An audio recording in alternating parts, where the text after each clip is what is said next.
बाद मुअज़्ज़िज़ सामिआत, आज 15 अगस्त 2024 की शक्ल में हमें अपने मुल्क भारत का 78वां यौम आज़ादी नसीब हुआ। आज मैं अपने मुल्क की आज़ादी पर बेहद इत्मीनान और खुशी महसूस कर रही हूँ और तमाम परेशानी कुछ हालात के बावजूद अपने पुरअज़्म जज़्बात और हौसलों के साथ आपके सामने कुछ बातें अर्ज़ करना चाहती हूँ। मुअज़्ज़िज़ सामिआत, किसे खबर नहीं कि 1947 में हमारा प्यारा मुल्क हिंदुस्तान अंग्रेज़ों के नापाक चंगुल से आज़ाद हुआ।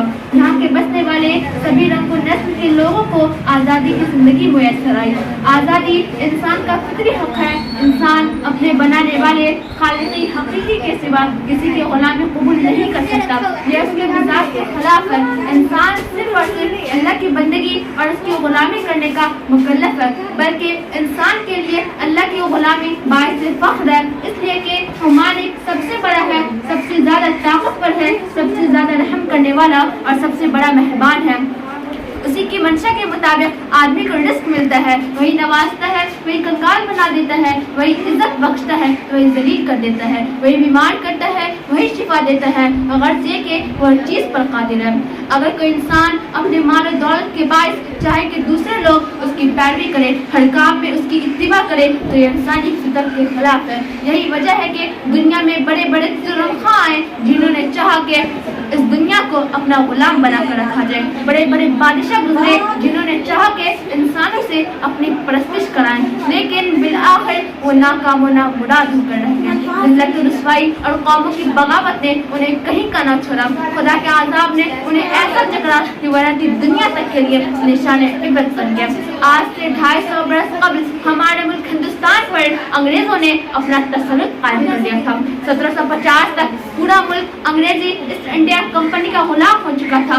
1750 में बंगाल के नवाब सिराजुद्दौला को यह अंदाजा हो गया था कि अंग्रेज इस मुल्क में तिजारत करने नहीं आए, बल्कि इसे गुलाम बनाने आए हैं, इस देश को लूटने आए हैं। लिहाजा मुल्क के मुख्तलिफ गोशों में जब अहले दानिश की आंखें खुली तो अंग्रेजों के खिलाफ अलमे बगावत बुलंद हुआ। एहतजाज में लोग सड़कों पर आए तो अंग्रेजों ने उन्हें मारना और गिरफ्तार करना शुरू कर दिया।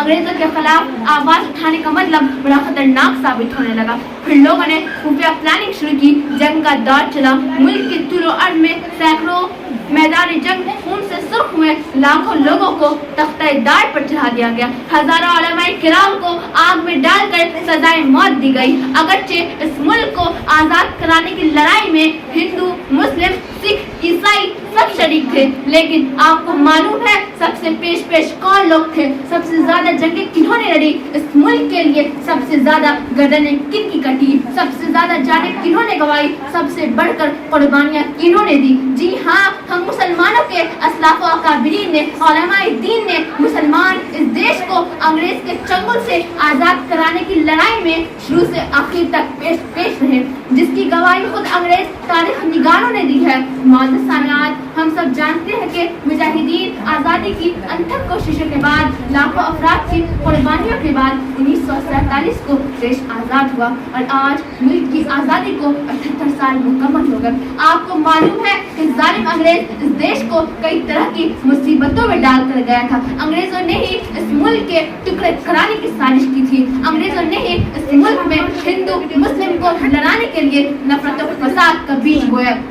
अंग्रेज तो चले गए, लेकिन अपने बाद अपने हजारों हिमायतकारों और इस देश के गद्दारों को छोड़ गए, जिन्होंने कल तक अंग्रेजों के तलवे चाटे थे। चंद पैसों और ओहदों के लिए जालिम अंग्रेज का साथ दिया था, वही बाद में चलकर इस मुल्क की बुलंद फजा के लिए जहर आलूद वारिस बन गए। दंगे करवाते रहे, मुसलमान को आतंकवादी बताकर हिंदू भाइयों को डराते रहे। आज 60-70 साल की साजिशों का नतीजा है कि मुल्क पर उसी के पैरोकारों की हुकूमत कायम है। हजार कोशिशें हो रही हैं कि मुल्क को फिर से गुलाम बनाया जाए। मुल्क की जमहूरियत पर डाके डाले जा रहे हैं। आइन की किताब में तहरीफ और तरमीम की जा रही है। बेकसूरों को सरेआम मारा और काटा जा रहा है। हक वालों का हक छीना जा रहा है। मुसलमान से इस मुल्क की शहरियत मांगी जा रही है। ये सब कुछ इसलिए हो रहा है कि इस आजाद देश को हिंदू राष्ट्र बनाकर फिर से एक बार गुलामी की जंजीरों में जकड़ दिया जाए। लेकिन उनका ये नापाक इरादा कभी पूरा नहीं हो सकता, इसलिए कि इस देश का हर बाशिंदा जमहूरियत पसंद है।